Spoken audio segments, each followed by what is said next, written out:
आज के इस ध्वजारोहण कार्यक्रम के अध्यक्ष आदरणीय सूर्यकांत जी जालान, अपने काशी प्रांत के मान्यवर प्रांत संघचालक विश्वनाथ जी निगम जी, इस कार्यक्रम में उपस्थित बहनों तथा भाइयों,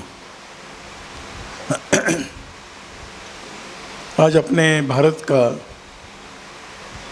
74वां स्वतंत्रता दिन हम लोग यहाँ पर संपन्न कर रहे हैं।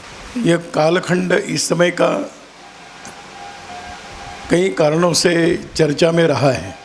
एक महामारी से देश, और देश केवल नहीं तो सारा विश्व जूझ रहा है। ऐसी घटनाएं कभी कभार होती हैं, और जब हम इसका आकलन करते हैं तो अपने भारत की कुछ विशेषता हम सब लोगों के ध्यान में आती है। महामारी का संकट तो सारे दुनिया में रहा, लेकिन जब हम भारत की सब प्रकार की संख्यात्मक जानकारी देखते हैं तो ध्यान में आता है कि यहाँ पर कोरोना ग्रस्त होने का प्रमाण और मृत्यु का प्रमाण भी दुनिया की तुलना में काफ़ी कम है। जब हम इसके कारणों में जाते हैं तो एक ही कारण इसका ध्यान में आता है कि भारत की जलवायु में, भारत के भूमि में, यहाँ की सांस्कृतिक जीवन में, परंपराओं में कुछ बातें ऐसी हैं कि जिसके कारण सामान्यतः हमारे यहाँ पर प्रतिकारक क्षमता बहुत अच्छी रहती है। तुलना ही करना है तो मैं केवल एक ही देश की करता हूँ। अमेरिका साफ सुथरा है, बहुत ही बड़ा विस्तृत भूभाग उनके पास है और जनसंख्या की तुलना में भूमि बहुत बड़ी है। सब प्रकार की स्वास्थ्य की सुविधाएं वहाँ उपलब्ध है। इसके बावजूद सबसे अधिक प्रभावित और सबसे अधिक मृत्यु उसी देश में हुई है।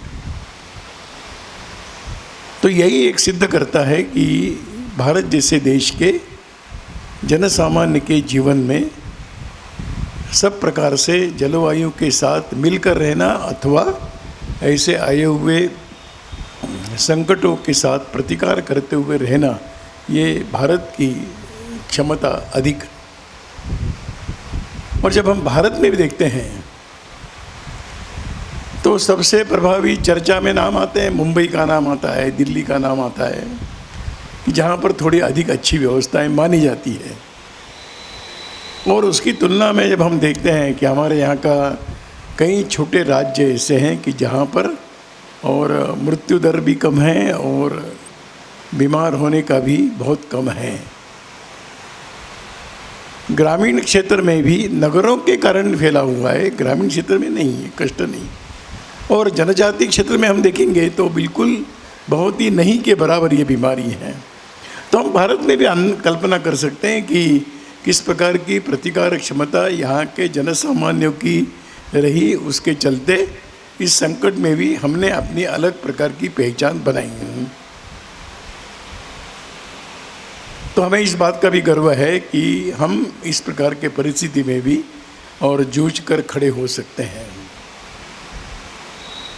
दूसरी एक बात केवल इसी निमित्त से आजकल चर्चा में चली है, उसका केवल उल्लेख करना चाहूँगा।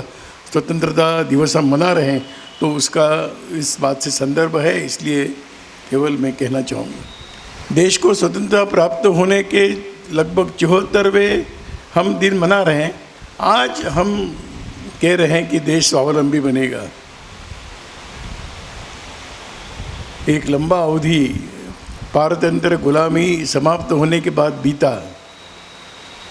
कई प्रकार के प्रयोग प्रयास इस देश के अंदर चलते रहे, लेकिन हम कई बातों के लिए अन्य देशों पर हम निर्भर रहे। एक समय था कि जहाँ पर जब हम 2 समय के भोजन के लिए भी विदेश की सहायता पर निर्भर थे। ऐसी कई बातें कही जा सकती हैं और आज भी कई बातों के लिए हम अन्य देशों पर निर्भर हैं। इस कोरोना के इस संकट ने, इस महामारी ने हमको सिखाया है, एक संदेश दिया है कि हम अभी अपने पैरों पर खड़े रहेंगे, क्योंकि दुनिया के कोई भी देश पहले अपना सोचते हैं, बाद में दूसरों का सोचेंगे, और स्वाभाविक है। इसलिए हम अन्य लोगों के और कृपा पर, उनकी मेहरबानी पर हम जीने वाला समाज कोई सम्मान कैसे प्राप्त कर सकता है। इसलिए आत्मनिर्भर भारत की बात चली है। आत्मनिर्भर भारत को ही अगर दूसरे शब्दों में कहना है तो एक स्वदेशी तंत्र पर चलने वाला एक भारत हमको खड़ा करने की आवश्यकता है। भारत की जलवायु, भारत की भूमि, भारत की जनसंख्या, भारत की मान्यताएं, भारत की परंपराएं, भारत का सामर्थ्य इतना है कि हम अगर सब संकल्प लेंगे तो आत्मनिर्भर भारत होने में कठिनाई नहीं है। लेकिन आत्मनिर्भर भारत की एक शर्त है कि आत्मनिर्भर राज्य बने। आत्मनिर्भर राज्य की एक शर्त है आत्मनिर्भर जिला बने, और उसके भी नीचे हम जब जाते हैं तो हर व्यक्ति आत्मनिर्भर बनने की दिशा में प्रयत्न करना चाहिए।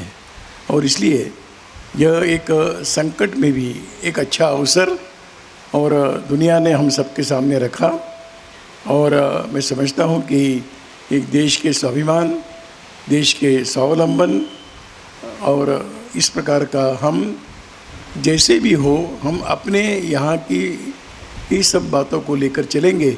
इस प्रकार का एक अवसर हम सब के सामने इस महामारी ने लाकर खड़ा किया है।